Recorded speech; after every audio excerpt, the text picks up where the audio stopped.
Halo semuanya, perkenalkan kami mahasiswa Universitas Cendrawasih dari Fakultas Kedokteran, khususnya program studi ilmu keperawatan, di mana kami akan menjelaskan komplikasi persalinan macet atau distosia. Selamat menyaksikan. Iya baik, jadi ibu-ibu dong tahu. Di sini kami ingin menyampaikan apa itu persalinan macet atau distosia. Jadi persalinan distosia atau persalinan macet itu adalah persalinan yang memerlukan bantuan dari luar karena penyimpangan dari konsep eutosia atau yang dari 3P, yaitu power, passage, passenger. Apa itu 3P? Dari power dan passage dan yang ketiga passenger. Kita lihat dulu dari power. Power itu adalah kekuatan ibu dalam mengejan yang berhubungan pula dengan kontraksi rahim, atau bisa dibilang kekuatan ibu yang membantu mengeluarkan keluarnya janin. Kemudian yang kedua passage itu adalah jalan lahir terdiri dari mulut rahim dan juga ukuran panggul dari ibu. Artinya terbukanya mulut rahim yang ditentukan oleh kontraksi rahim, sementara ukuran panggul tidak dapat diupayakan karena tergantung pada masing-masing ibu dong semua. Kemudian yang ketiga itu ada passenger. Ini adalah faktor yang merupakan ukuran bayi. Artinya ukuran bayi yang begitu besar yang melebihi jalan lahir, maka persalinan akan lebih sulit untuk dilakukan. Artinya apa? Dimana ketika seorang ibu yang ingin melahirkan namun ukuran bayinya itu besar, maka itu akan menghambat proses jalannya kelahiran dari seorang ibu tersebut. Kemudian kita masuk yang berikut pada penyebab distosia. Penyebab utama distosia terdapat 3 poin di sini ya ibu-ibu. Yang pertama, kondisi bayi. Kondisi bayi bisa menyebabkan kesulitan persalinan saat ukurannya terlalu besar. Kelebihan berat dan tinggi badan pada janin disebut juga dengan istilah lain adalah makrosomia.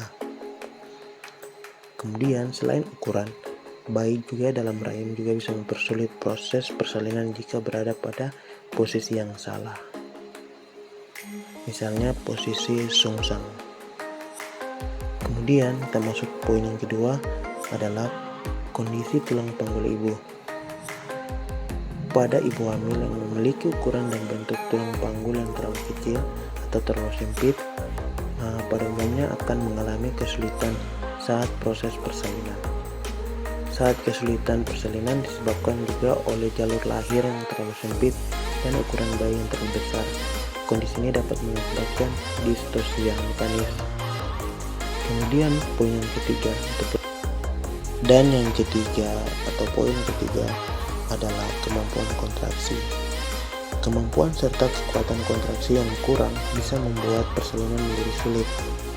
Pada kondisi ini, frekuensi kontraksi bisa jadi sudah cukup, tapi intensitas di tiap kontraksinya masih kurang.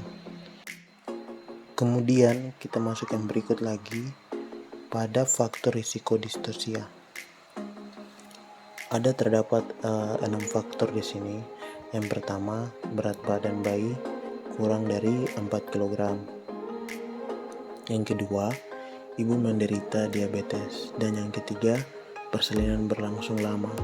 Dan keempat, penggunaan oksitosin dalam induksi persalinan. Kemudian yang kelima, persalinan pervaginam dibantu. Dan yang keenam, pernah mengalami distosia baru sebelumnya. Kemudian kita masuk yang berikut lagi, yaitu manifestasi klinis atau gejala-gejalanya. Yang pertama, dapat dilihat dan diraba, perut terasa membesar ke samping. Dan gejala yang kedua, pergerakan janin pada bagian kiri lebih dominan. Dan yang ketiga, nyeri hebat dan janin sulit untuk dikeluarkan.